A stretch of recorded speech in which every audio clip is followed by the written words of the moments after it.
E aí, galerinha do segundo ano, ensino médio, beleza? Vamos continuar estudando? Agora!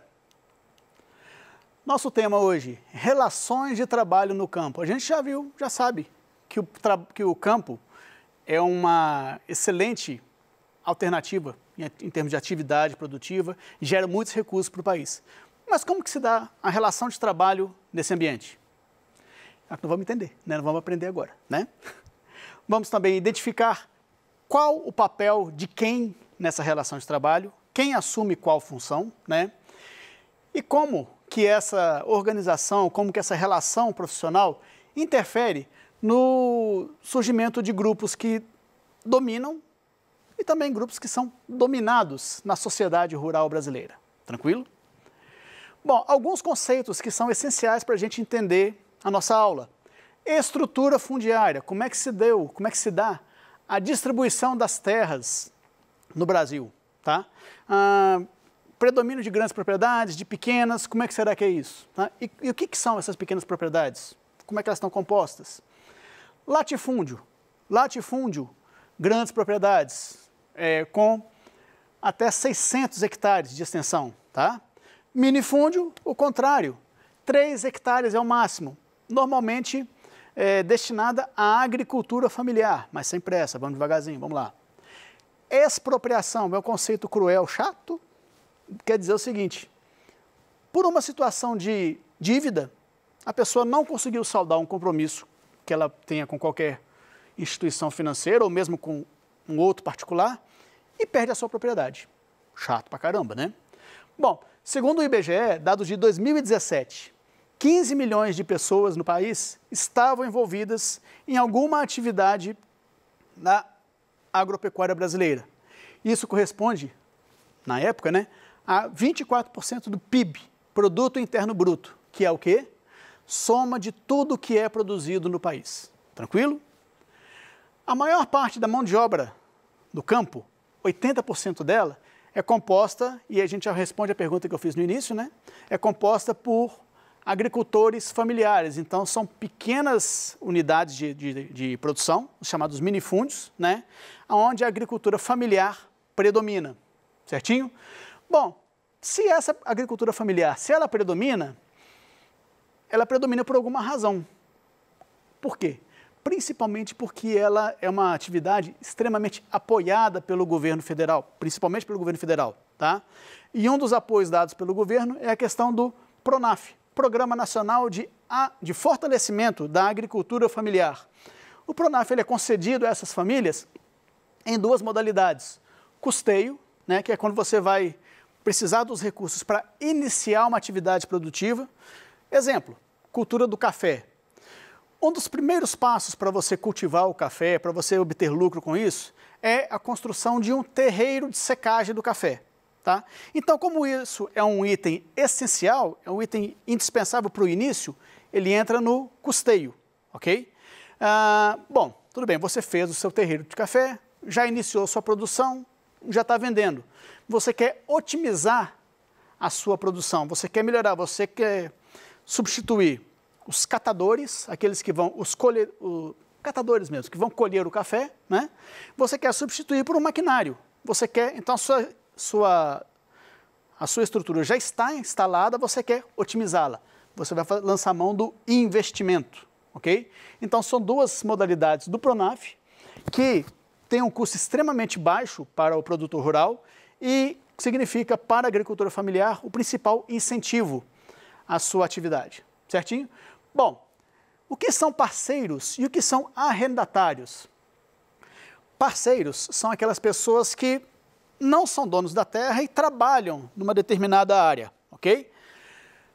Eles alugam, entre aspas, por que entre aspas? Eles trabalham num pedaço de terra que pertence a outra pessoa e formalizam com essa outra pessoa um acordo em que, por utilizar um pedaço da terra, elas vão pagar em produtos. E aí eles podem pagar com 50%, metade da produção, são os meeiros, ou com 1/3 da produção, que são os terceiros, né? É extremamente comum no Nordeste brasileiro, exatamente pelas questões socioeconômicas que ali ainda predominam, belezinha? Arrendatários Aí são lavradores que também não possuem a terra, fazem uso de uma parte de uma grande propriedade e alugam essa área, tá? Então aí sim, as pessoas pagam em espécie para o proprietário, certinho? Só uma coisinha, voltando aqui, só rapidinho nesse slide. Uma característica do arrendamento da propriedade ligada ao PRONAF. Vamos lá. PRONAF para agricultura familiar, certo? É muito comum que familiares, os filhos, arrendem parte das propriedades de seus pais. Por quê? Ao invés de você ter acesso a apenas um crédito, o pai tem acesso ao crédito e os outros filhos que arrendaram a propriedade também vão ter acesso ao crédito. E isso fortalece muito o poder de investimento daquela família naquela área, ok? Bom, assalariados, o que são? São aqueles trabalhadores que também não têm a terra, não têm vínculo direto com o proprietário, a não ser uma relação de trabalho, de troca da sua força de trabalho por um salário, por um ganho mensal, semanal, quinzenal. Isso aí depende do acordo feito. Essas pessoas, elas podem ser contratadas formalmente ou mesmo contratadas na informalidade, tá? A gente percebe que no Brasil ainda predomina, no meio rural, as relações de trabalho informais, tá? A gente vai detalhar isso um pouquinho mais à frente, tá? Peonagem, escravidão por dívida, tá? Isso é um lado extremamente cruel das relações de trabalho no campo, só que, infelizmente, século XXI, ainda é bastante frequente. Como que funciona? Normalmente, o contratante vai em uma área extremamente carente, suponhamos, de novo, parece até maldade, mas infelizmente é a realidade, né? Nordeste brasileiro, o contratante vai até uma área extremamente carente do Nordeste, faz uma reunião onde ele propõe a um grupo de pessoas, propõe condições de trabalho extremamente vantajosas, extremamente bem remuneradas, com boas condições de trabalho, de alimentação, principalmente de sustento para as suas famílias. Porque para essa pessoa que vai se sujeitar a isso, o objetivo dela é trabalhar, obter recursos e a maioria desses recursos ele manda para os seus familiares. Normalmente ele não vai trabalhar onde ele vive, ele vai para outras regiões e manda os recursos para os seus familiares, ok? O que acontece? Quando a pessoa chega na realidade, quando ela vai realmente começar a trabalhar, não é nada daquilo que foi prometido a ele, tá? Para começo de conversa, o transporte já não é tão legal assim, ele já percebe que o ônibus que levou ele para onde ele vai trabalhar já não é grande coisa, o seu alojamento já também não é grande coisa. Quando ele chega no local, primeira coisa, os seus documentos são retidos pelo contratante, e aí ele percebe que ele vai estar sujeito a uma situação de extrema insalubridade, péssimas condições de higiene, tá? Vai ser muito mal remunerado, então seu ganho vai ser muito baixo, e pior, ele vai descobrir que todo o processo para retirar ele da sua terra e levar até a área onde ele vai trabalhar, correu por conta dele. Ele não sabia, mas ele vai ser cobrado daquilo ali. E aí o que acontece? Normalmente o contratante cobra um valor muito alto por isso, né? E ele ganha muito pouco, então ele vai estar sempre, por mais que ele trabalhe, por mais que ele faça, ele vai estar sempre devendo. Essa é uma face extremamente cruel, né? Extremamente combatida pelos órgãos oficiais, mas ainda muito presente no Brasil, tá? Subordinação e exploração. Aí a gente vai cair um pouco naquela relação de quem domina e quem é dominado nas relações de trabalho no campo, tá? O que acontece com relação a essa exploração? Por que eles são vítimas da exploração? Primeiro, eu coloquei vítima, entre aspas, porque, de certa forma, ainda que ele não tenha muita escolha, mas foi uma opção dele trabalhar naquela área, tá? A gente sabe que não funciona muito assim. Na verdade, ou ele trabalha ou ele trabalha. Não tem muito o que escolher, né? Mas o que acontece? A agropecuária brasileira, hoje em dia, ela está passando por um processo de maior modernização, e essa modernização ela implica em mecanização da atividade. Tá? E a gente já viu em aulas anteriores que essa mecanização, essa modernização pressupõe cada vez menos demanda por profissionais, né? Então a mão de obra ela se torna cada vez menos necessária e, apesar de menos necessária, ela tem que ser cada vez mais qualificada. O que acontece? Dificilmente um camponês, um lavrador, ele vai ter toda a qualificação necessária para atuar, certo? O que faz com que o seu ganho, a sua remuneração, seja extremamente baixo, muito aquém, muito inferior ao que ele mereceria. Então é daí que vem essa sequenciazinha aqui. Você tem, o seu trabalho vale muito, você aceitaria receber um pouco menos, só que você vai receber bem menos, na realidade. Problemas sociais no campo, desemprego estrutural, é o que eu acabei de falar, né? Você precisa de cada vez menos trabalhadores e esses trabalhadores têm que ser mais capacitados. Como isso não é tão fácil assim, a tendência é que ou se trabalhe por muito menos do que realmente se merecia em termos de remuneração, ou que a pessoa perca seus postos de trabalho. Só para lembrar, uma colheitadeira no campo, eu já falei isso antes, uma colheitadeira, ela costuma fazer o trabalho de 10, 15 lavradores, certinho? Dos 15 milhões de trabalhadores, esse item aqui também é um item bastante relevante. Dos 15 milhões de trabalhadores, segundo o IBGE, nós vimos os dados de 2017, né? A grande maioria está na informalidade. O que acontece? A maioria está informal, a maioria está desamparada pelo setor público. Tá? Então é uma situação extremamente desconfortável e que torna a realidade no campo hoje talvez muito menos atrativa do que a gente gostaria que fosse, ok? Concorrência desigual, grande realidade também. Pequenos produtores têm cada vez mais dificuldade para resistir à concorrência de grandes complexos agropecuários. Vamos lembrar que a concorrência que acontece nas cidades, ela só muda de roupagem no campo, mas ela está presente do mesmo modo e está presente de uma forma muito forte. Então, se você tem pequenos produtores, cuja capacidade de investimento é discreta, é pouca, ele não vai conseguir isoladamente concorrer com grandes complexos agropecuários.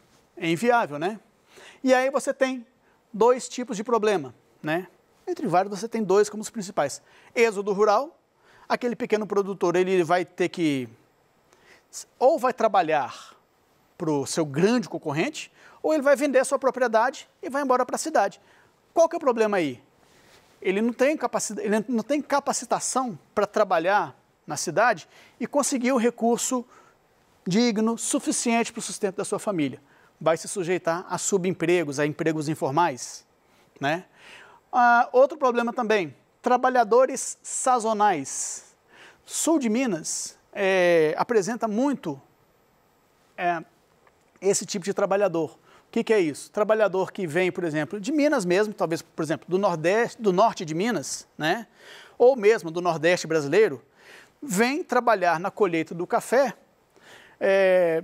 Então, durante o período da safra do café, essas pessoas têm trabalho. Então, o que acontece? Durante esse período, eles saem das suas cidades, deixam as suas famílias e vão trabalhar, e como eu já tinha falado antes nessa aula mesmo, vão trabalhar e mandar os recursos para os seus familiares. Além dos problemas que eu já mencionei, com relação à exploração, à quase escravidão, a gente tem também uma questão da sazonalidade. Ele não tem trabalho o ano todo. Então, durante um determinado período no ano, ele vai ter condição de dar algum sustento para a sua família, mas no restante do ano. É aí que muitos optam é complicado falar, né? É aí que muitos se sujeitam a, por exemplo, a colheita do café acaba, eles se sujeitam a permanecer onde estão em outras atividades. Claro, outras atividades menos rentáveis ainda e menos garantidas, né? Ele fica porque ele sabe que voltar talvez seja inviável para ele. E aí ele opta por permanecer ali, por tentar a sorte ali. Alternativas de sobrevivência. Como fazer para resistir à grande maioria desses problemas, a maior parte desses problemas? Arrendamento entre parentes. Lembra que eu falei que às vezes você tem uma propriedade familiar em nome do pai, né? Que é arrendada, é subdividida, né? Ela é fatiada e arrendada aos filhos. E aí, além do pai ter acesso ao Pronaf, os filhos também vão ter. Isso dá um fôlego, uma força financeira adicional, né? Outra coisa, cooperativas. Lembra que eu falei que o pequeno produtor ele tem dificuldade para concorrer frente a uma agroindústria, por exemplo, a um complexo agropecuário? Então, uma forma dele resistir é se organizar em cooperativas. Essa cooperativa pode ou não ser familiar, tá? Mas o fato é que pequenos produtores organizados em sistema de cooperativa, eles têm sim condição de colocar o seu produto no mercado a um valor maior, né? Obtendo um recurso mais interessante, né? E não sofrer tanto assim nessa concorrência que a gente já viu que, seja no campo ou seja na cidade, ela é cada vez mais intensa, beleza? Bom, vamos lá, vamos queimar o neurônio um pouquinho, só um pouquinho. Sobre as relações de trabalho existentes na zona rural brasileira, é incorreto afirmar que arrendatários e parceiros predominam, mesmo com a modernização. A gente já viu que isso é uma realidade, tá? Essa modalidade, né, de trabalho, de forma de produção, é bastante frequente, certinho? Os trabalhadores informais predominam, principalmente no Norte e Nordeste. Verdade também. Eu falei que o índice de informalidade no Brasil, no campo, ainda é extremamente grande. A mão de obra familiar predomina nas pequenas e médias propriedades. Beleza, chique, é isso mesmo. Destaque de novo a questão da utilização do Pronaf. Tranquilinho?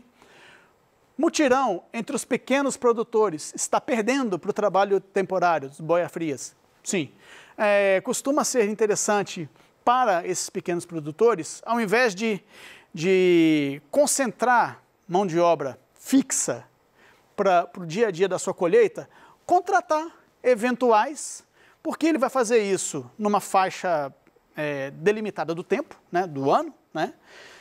Normalmente, pela informalidade, ele não vai ter custos com isso, grandes custos, e não vai ter vínculo empregatício com esses trabalhadores. Então, costuma ser mais interessante, certo? Letra E, né? O trabalho assalariado formal tem aumentado, representando quase 50%. Seria ideal, né? Seria ideal até mais que isso, né? Mas ainda é um sonho. Quem sabe, né? Bom, a gente viu na nossa aula que no campo as relações de trabalho ainda são frágeis, e são extremamente frágeis, a gente já percebeu, né? Percebemos também, entendemos, que são várias as alternativas para se produzir no campo, mas que a mecanização veio para ficar cada vez mais intensa e cada vez mais sacrificando o trabalhador rural, certo? Mas a gente entende que é uma constância, que é um caminho sem volta. O modo como as relações de trabalho se dão no campo tem grande reflexo nas relações sociais nas cidades, principalmente quando a gente analisa a questão do êxodo rural, né? Aquele trabalhador que está sacrificado, que está penalizado no campo, se ele se transferir para as áreas urbanas, talvez a gente vai entender assim, talvez o problema só mude de local, né? Mas ele sofria no campo e vai continuar sofrendo nos centros urbanos, ok? Muito obrigado, pessoal. Quero agradecer mais uma vez a vocês por estarem junto comigo e quero convidá-los às próximas aulas, estarmos cada vez mais juntos, aprendendo, discutindo, né? Quando tiverem perguntas, façam, né? Será um prazer sempre atendê-los. Obrigado, pessoal.